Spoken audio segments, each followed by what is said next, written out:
Il y a encore un autre type d'information que l'on peut vouloir mettre sur chacune des diapositives d'une présentation, comme par exemple le numéro de la diapositive, votre nom, prénom, ou ce genre d'informations comme la date. Alors pour ce faire, on peut retourner dans le mode masque, affichage mode masque, et vous voyez tout en bas qu'il y a des zones dédiées, ici une pour la numérotation de la diapositive, pour la date, et pour un texte qui est personnalisable. Alors là, je pourrais par exemple mettre mon nom, le numéro de la diapositive. Bon, il ne va pas s'afficher si je sors du mode masque. Vous voyez que ça ne s'affiche pas. Hein. Pour activer ceci, ce qu'il faut faire, c'est...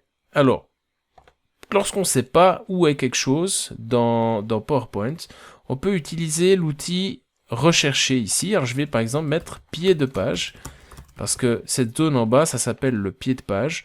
Et on voit en tête et pied de page, ici une option, on clique dessus, et vous voyez que vous pouvez activer les champs que vous avez là en bas. Par exemple, la date et l'heure. Donc, vous pouvez activer la date et l'heure en réglant le format. Vous pouvez activer le numéro de la diapositive et activer le champ qui se trouve là au milieu. Et puis faire appliquer partout.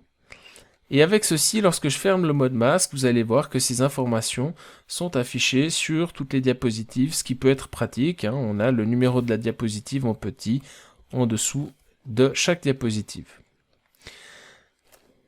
Donc, pour la semaine prochaine, j'aimerais que vous me fassiez un masque qui vous convienne, qui vous plaise, dans lequel vous allez mettre au minimum une image, donc un logo.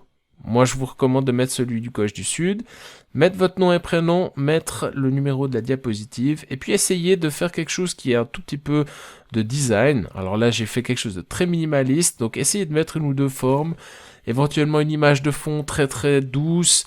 Voilà, vous essayez de faire quelque chose qui vous plaît, avec lequel vous seriez motivé de faire votre présentation PowerPoint, mais gardez à l'esprit que ça doit rester quelque chose de très sobre, et puis qui laisse place au contenu.